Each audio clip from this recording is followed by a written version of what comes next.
Hello, welcome back to another video. My name is Gemma and I'm going to talk to you about all of the books that I read in June. I say all, there weren't that many. It was a little bit slumpy for me in June. I don't know if slumpy's the right word. I was just busy and reading was not a priority. There was a lot of stuff going on with work and holidays and it was just busy. It was busy, but I did read 8 books and DNF'd 1, so it's not like awful, but I think I got quite a lot of the way through the month before I started actually finishing anything, so it felt really slumpy. It felt like I didn't finish a book in a long time, you know? So, as usual, I'll just run through a couple of sort of goal stats first, and then we'll talk about the books from worst to best. So, my main goal for the year is to read more books by non-British, non-US authors than by British and American authors. Actually in June I didn't do too bad with that. I read 12% British authors, 25% American authors and 63% non-British or American authors. So this is, I think, the first month all year that I have exceeded the 50% mark, which means that for the whole year, I'm only at 32% for non-British, non-US. But June helped to bump that up a bit, so that's good. I'm on 40% American authors for the year, which is a lot, right? 40% American authors. I feel like I just don't feel like I've got the balance right. So I will be sort of consciously trying to adjust that going forwards. I do have my 2 priority book lists, my list from the 100 book bucket list thing, I'll link the video below, and my BookTube inspired TBR. I didn't read a single book from either of those lists, so we're just not going to talk about it. So I say I read 8 books, and I did, but 2 of those were for the BookTube Prize. I am judging Fiction Group A, and so I can't talk about those 2 books until the results come out on the 1st of August. But just so that you're aware, those 2 books were Foster by Keegan and Carrie Soto is Back by Jenkins Reid. So I will talk about those in more detail when I do my my sort of group judging ranking video. Wow, words are hard today. But that will be coming out at the beginning of August, so I will talk about those there. So that leaves me with 6 books and a DNF to discuss. So let's go. DNF was Middlemarch by George Elliott. I do feel pretty bad about this because I was buddy reading it with one of my fabulous subscribers, Paris, Texas, but I just couldn't get into it. It was, you know, when you're just not in the mood for a classic, you're not in the mood for waffly writing, and then when you know you've got like 800 pages of it and you're just like no. So I think I made it through like 2 parts, a part and a half, something like that, and I just wasn't interested. I will go back to it, but I feel like it's the kind of book that you need to be in an intelligent headspace for, and also have some like time.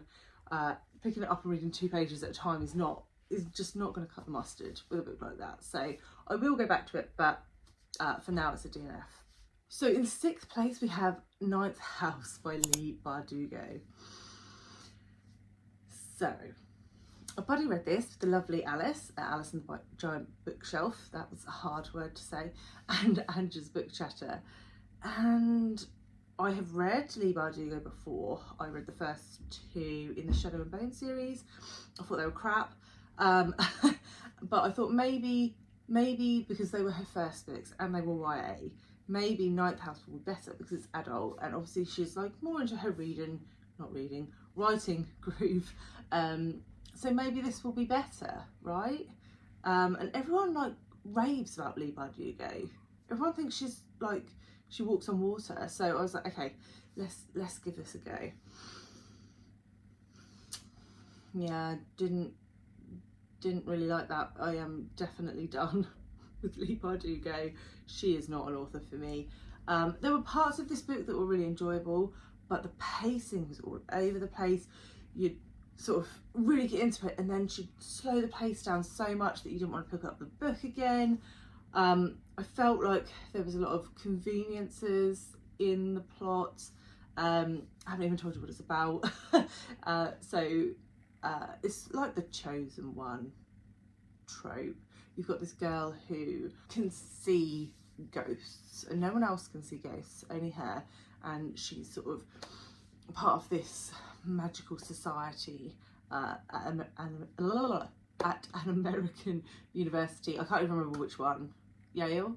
Was it Yale? Might have been Yale. And it's in a split timeline. So you know that her sort of mentor has gone missing, and then you sort of switch between the timeline where he's missing and the timeline where sort of she first met him and was getting to know him. And yeah, it was just really fine. It was really average. There were parts of it that I actively disliked. There were parts of it that I actively did like, but it just didn't work for me. And then the way it ended pissed me off, quite frankly. So yeah, I'm done with Leigh Bardugo. That was my least favourite book of June. In at 5th place, and actually we are now into 4-star territory, so everything else I read this month was pretty good, was The Hidden Witch by Knox Ostertag. This is the second book in a trilogy. The first book was called, I can't remember, oh, The Witch Boy, it says on the back.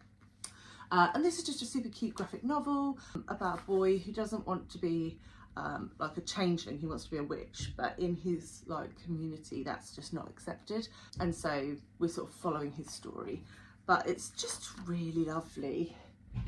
And in here we follow the same characters again, but a new character comes in who's really struggling, and it sort of looks at where you fit in if you're different, and how that can be quite challenging. And I just really liked it. I just thought it's just really easy reading, which I think is what I needed in June, so yeah, I like that. Then in 4th place for the month, we have the Tea Dragon Festival. I don't have it, I had to take it back to the library, which is another middle grade graphic novel. And this is, again, part of a series, part of a trilogy, but this is sort of a prequel to the Tea Dragon Society, the first book, where you look at some of the characters from that book, how they came to be in this village, and sort of some of the stuff around that. And it was just really nice. Again, it's very difficult for me to describe these books because they're really small and they're graphic novels, so I don't want to say too much and spoil it, but I really enjoyed it. It was cosy, it was just easy reading, and I liked it. Then in 3rd position we have Salt to the Sea by Ruta Sepetys, which I read with the lovely Kristen from Enter the Book. This is a World War II historical fiction book where we follow 4 different perspectives. And what I thought was really interesting here was that the 4 perspectives are very different to what is classically published, I would say, for World War II fiction. So there's a Lithuanian in here, a Prussian, a Polish girl, and was that it? Maybe it's 3 perspectives. Oh, and a German, a German soldier. So I thought it was really good to have that like mix. And like, I didn't really know anything about Prussia and sort of how that factored into the war, so that I thought that was really, really interesting. Ditto for Lithuania. And it took me a while to get into this because each perspective is really, really short, so it's like a page or 2 pages per perspective, and then you switch and then you switch and then you switch. And it took me quite a while because I was like, I just want to spend some time with any one of these characters just to get to understand them better.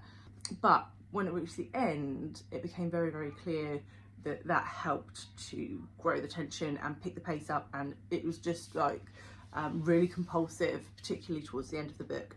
When I logged this on Storygraph, it was listed as YA, so I wonder if maybe it's structured like that for a YA audience, which would make sense because it does help the pacing, but it just didn't offer quite the depth that I wanted. Saying that, it did make me cry. It made me aware of a historical event that I knew nothing about, and I think that was the intention of the author. So if you're interested in World War II historical fiction, I would highly recommend. I think it definitely gives a new, different perspective. And because it made me cry, it got 4.5 stars because I was very sad with one particular event at the end of the book. But yeah, really enjoyed it. Obviously loved reading with Kristen. She is just an absolute diamond of a human. And yeah, I liked it. Then my other 4.5 star book of the month was I'm a Fan by Sheena Patel, which I read right at the beginning of June, so it feels like a very long time ago now. And I was intrigued to see what side of the fence I fell with this, because it was longlisted for the Women's Prize for Fiction. It wasn't shortlisted, and it seemed to divide the community quite a lot between people who loved it and people who did not love it. And clearly from my rating, I loved it. I thought it was really, really different. It's quite hard to describe the plot because I feel like it was in a lot of ways plotless. We're following a woman in London who is sort of stalking a guy's wife and his girlfriends. So she's in this sort of toxic relationship, and you see her trying to justify her actions and the actions of this guy and her opinion on other women. And a lot of people have talked about this book, and I think what makes it quite uncomfortable to read is that there are things in it that you can see from yourself. I think particularly when you were younger and you're like, shit, yeah, I did, that's not very pretty behaviour, and I definitely did that. My one criticism is I actually think this book would have been better as a set of essays.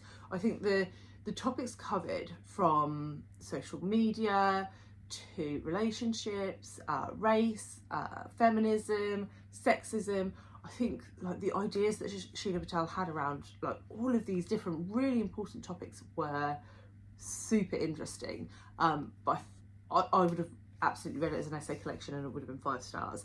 I think the fact that it was trying to put like this fictional narrative in slightly took away from like the impact of some of that for me, but I loved it. I thought it was really, really ingenious. So I am looking forward to seeing what Sheena Patel does next. Interesting author. And then my best book of the month, and the only book I gave 5 stars to, was Before They Are Hanged by Jo Abercrombie. I read this with Alice and the Giant Bookshelf and Jack at Spread Bookjoy. And this is the second in the First Law trilogy. And I listened to this on audio because the narrator, Stephen Pacey, is a fucking genius. He's just awesome. The way he narrates the characters is just brilliant.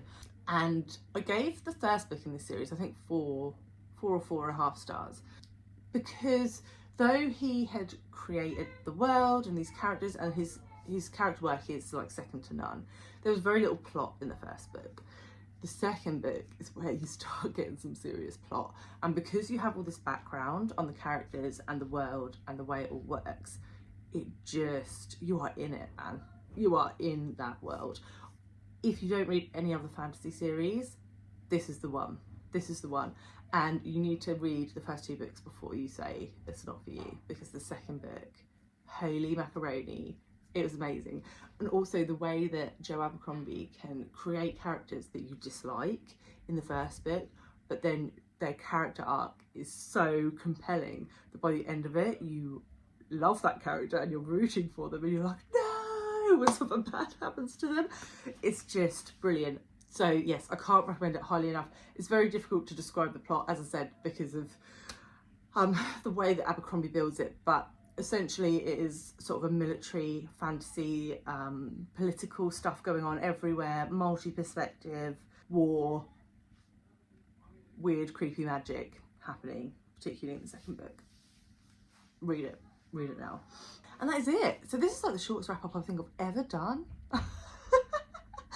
So yeah, I'd love to know what your favourite books of the month were in June. I'm hoping that July is going to be better, though I'm late filming this. It's the 16th today, so I'm filming my wrap up for June. So far I would say it's going slightly better than last month, but not much. So yeah, anyway, digressing. Let me know what your favourite books of the month were last month, and I will be back very soon with another one. Bye guys.